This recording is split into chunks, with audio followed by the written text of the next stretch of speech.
Dans le judaïsme et le christianisme, Moïse est une figure centrale. Il est l'homme de l'Ancien Testament, le plus mentionné dans le Nouveau Testament. Il a conduit les Israélites hors de la servitude en Égypte, a communiqué avec Dieu et a reçu les 10 commandements. Moïse est connu à la fois comme chef religieux et législateur.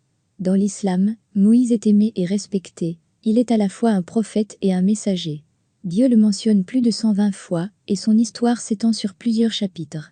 C'est l'histoire la plus longue et la plus détaillée d'un prophète dans le Coran, et est discutée en détail. Le mot prophète, nabi en arabe, est dérivé du mot naba, qui signifie nouvelle. Le message de Dieu est révélé, et le prophète diffuse la nouvelle parmi son peuple. Un messager, d'autre part, vient avec une mission spécifique, généralement pour transmettre une nouvelle ordonnance de Dieu. Chaque messager est un prophète, mais pas chaque prophète est un messager. L'islam enseigne que tous les prophètes sont venus à leur peuple avec la même proclamation « Ô mon peuple, adorez Dieu, vous n'avez d'autre Dieu que lui ». Moïse a appelé les enfants d'Israël à adorer Dieu seul, et il a établi les lois prescrites dans la Torah. En vérité, nous avons fait descendre la Torah à Moïse, il y avait là des conseils, et de la lumière, par lesquels les prophètes, qui se soumirent à la volonté de Dieu, jugèrent les Juifs. Et les rabbins et les prêtres jugeaient aussi les Juifs par la Torah, car la protection du livre de Dieu leur était confiée, et ils y étaient témoins. Le Coran est un livre d'orientation pour toute l'humanité. Ce n'est pas un livre d'histoire, cependant, il contient des informations historiques. Dieu nous demande de réfléchir et de contempler les histoires des prophètes, afin que nous puissions apprendre de leurs épreuves, tribulations et triomphes. L'histoire de Moïse contient de nombreuses leçons pour l'humanité. Dieu dit que le récit de Moïse et de Pharaon, dans le Coran, est la vérité. C'est une histoire d'intrigue politique et d'oppression qui n'a connu aucune limite. Nous vous récitons en vérité certaines des nouvelles de Moïse et de Pharaon, pour un peuple qui croit.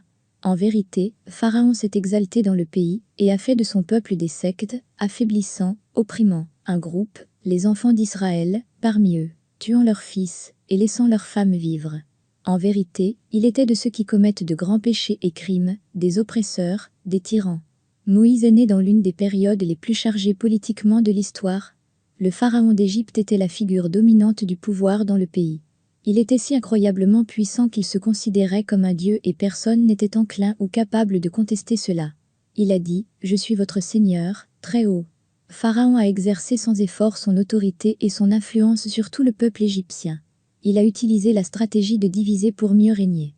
Il a établi des distinctions de classe, divisé les gens en groupes et tribus, et les a opposés les uns aux autres. Les Juifs, les enfants d'Israël, étaient placés au plus bas niveau de la société égyptienne. Ils étaient les esclaves et les serviteurs. La famille de Moïse faisait partie des enfants d'Israël. L'Égypte à cette époque était la superpuissance mondiale connue. Le pouvoir ultime était entre les mains de très peu. Pharaon et ses ministres de confiance ont dirigé les affaires, comme si la vie de la population avait peu ou pas de conséquences. La situation politique était à certains égards similaire au monde politique du XXIe siècle. À une époque où les jeunes du monde sont utilisés comme chair à canon pour les jeux politiques et militaires des plus puissants, l'histoire de Moïse est particulièrement pertinente. Selon le savant islamique Ibn Kathir, les enfants d'Israël ont vaguement parlé de l'un des fils de leur nation, qui se dépêchait pour arracher le trône d'Égypte à Pharaon. C'était peut-être juste, une rêverie persistante d'un peuple opprimé, ou même une ancienne prophétie, mais l'histoire de Moïse commence ici. Un désir de liberté couplé au rêve d'un roi tyrannique. Le peuple égyptien a été influencé par les rêves et l'interprétation des rêves. Les rêves figuraient en bonne place, dans l'histoire du prophète Joseph, et, encore une fois, dans l'histoire de Moïse, le sort des enfants d'Israël est affecté par un rêve. Pharaon rêve qu'un enfant des enfants d'Israël grandit et s'empare de son trône. Fidèle à son caractère, Pharaon réagit avec arrogance et donne l'ordre de tuer tous les enfants de sexe masculin nés des enfants d'Israël. Ses ministres estiment cependant que cela conduirait à l'anéantissement complet des enfants d'Israël et à la ruine économique de l'Égypte. Comment, demande-t-il, l'Empire fonctionnerait-il sans esclaves et sans serviteurs? L'ordre est modifié, les enfants mâles sont tués en un an, mais épargnés le lendemain.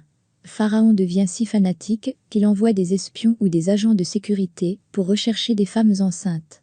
Si une femme donne naissance à un enfant de sexe masculin, il est immédiatement mis à mort. Lorsque la mère de Moïse tombe enceinte de l'enfant destiné à sortir les enfants d'Israël de la servitude, elle cache sa grossesse. Cependant, Dieu a voulu rendre service à ceux qui étaient faibles et opprimés, et les plans du Pharaon sont contrecarrés. Et nous voulions rendre service à ceux qui étaient faibles et opprimés dans le pays, et en faire des dirigeants, et en faire les héritiers, et les établir dans le pays, et nous avons laissé Pharaon et Haman, le premier ministre d'Égypte, et leurs autres soif de ce qu'ils craignaient. Le décor est planté, et l'enfant est né.